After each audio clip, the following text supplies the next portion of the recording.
Art is life. For me, art is something that comes from lived life. My name is Sophie Dupont, and we are in my exhibition Breathe at Holstebro Art Museum. It's an exhibition that focuses on sensing. It's anchored into different ways of connecting with breathing. I have worked for around 17 years with the subject of breath. At this exhibition, I have made many new works, a video work that focus on how we breathe in different emotions. I have worked with local people, and we have explored the different ways we breathe when we go into different emotions. I'm interested in exploring all these invisible aspects of being. And in part of the videos, they kind of go out of focus. It's my collaboration with a brain researcher called Malte Sørensen. I have worked with him to research how we breathe, how we feel, and the brain function. Each person has gone into this video manipulation where you see the extension of the rib cage, you see the chest expand even more. And it's to, again, kind of to emphasize the invisible. My overall theme is always to ask what it is to be human. It's how to work around the core of life. I made a wind machine. It comes from an inspiration from the Navajos. I was listening to a lecture, and in the Navajos, they believe in the wind god.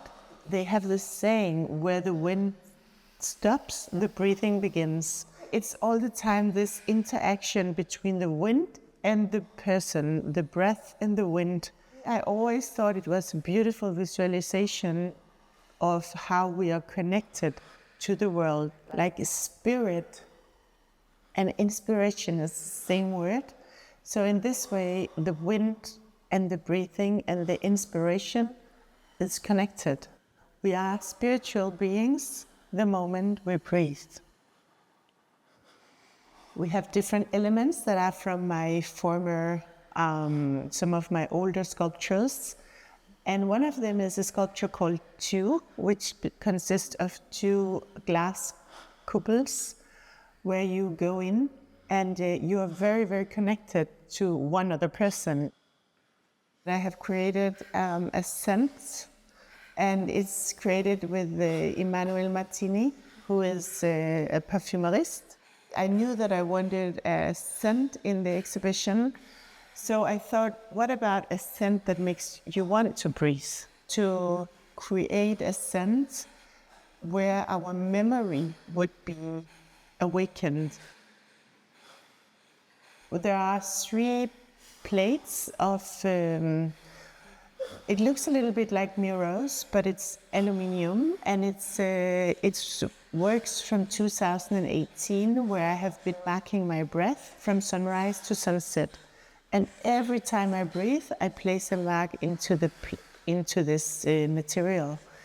And it's in fact a work that I have now performed around 35 times all around the world.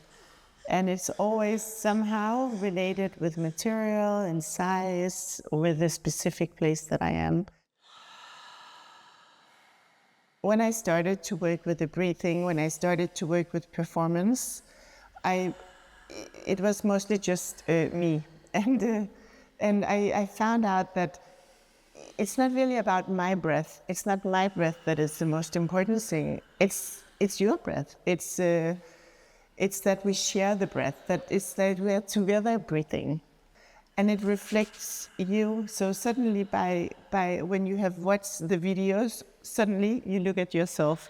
So my hope is that they have the function of a mirror, that people look in them and they say, and what is my emotion at this time? There is 3 microphones, and my idea is that the people who come, they take the microphone, you give a voice, a breath to your inner emotion. That's the idea. This whole exhibition is kind of an invitation to go inside. I think everything about how we have structured the world is in fact always to take your focus outside yourself, that you always have to engage with something outside yourself. A lot of the works are very playful, have playful elements. The sound of time, which consists of a conch and an hourglass. So you have the sound of the sand running through the hourglass, and you have the conch, and it's 2 different ways to relate with time. And what does time mean for you? Time is very abstract. It's very different how we relate with time. As soon as I invite people to be part of my work, I have to lose control. Like, I cannot, if they do something different than what I wanted them to do, I needed to think it's part of the work. I cannot choreograph people, because also that's life. It's life that when you invite life, it can grow in many different directions. And in fact, I loved this. I loved when I work with people, that people give so much from themselves. And this way, where the breathing, where you had all the emotion expressed through the breath, it was kind of a space, and everybody could accept the space. It was not oversharing. It was okay, because it was breathing. But we all know what it's about.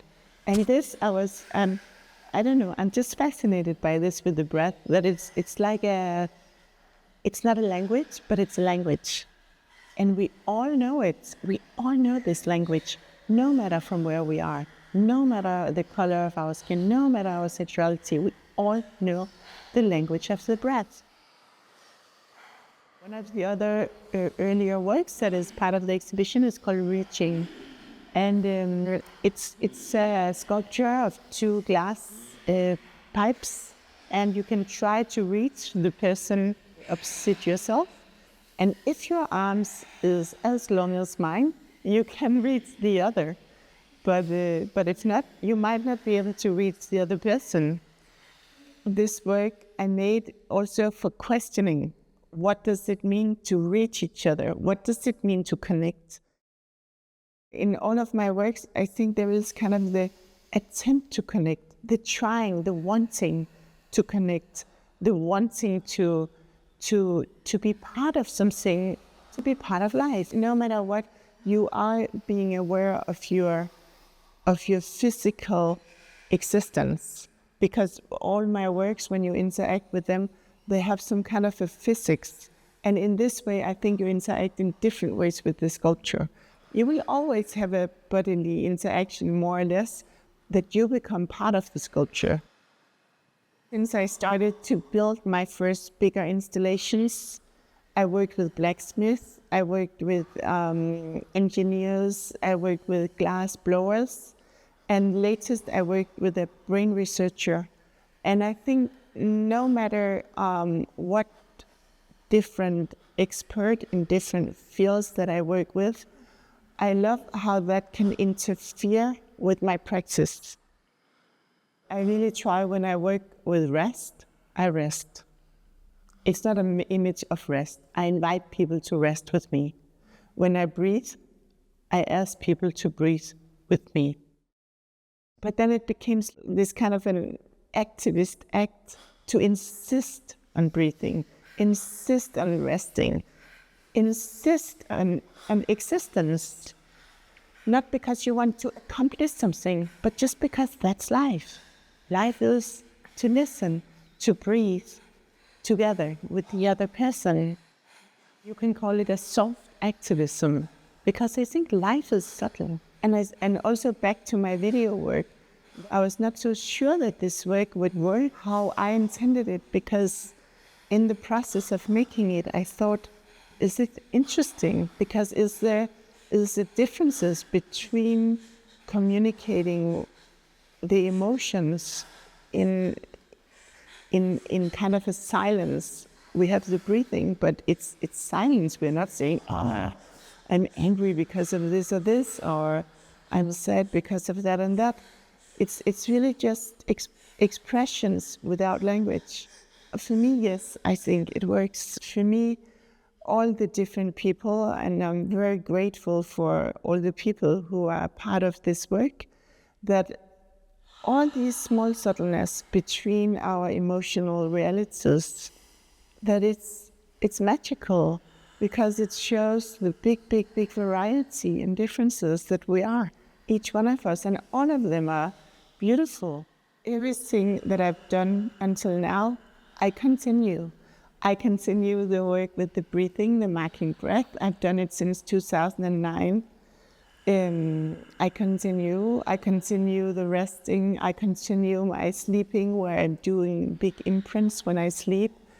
And I really see the video work with the people breathing as an archive now, that I will continue to, it will expand. Like, this is the Holstebro version. Later there will be a Sorø version, and they will be mixed together. And I see it as it will just expand. And of course, I'm not sure at this moment where my next work, but I see that everything that I begin has this kind of a series. I love series somehow. It's very strong for me to collect. Maybe I'm a collector in life. I collect life.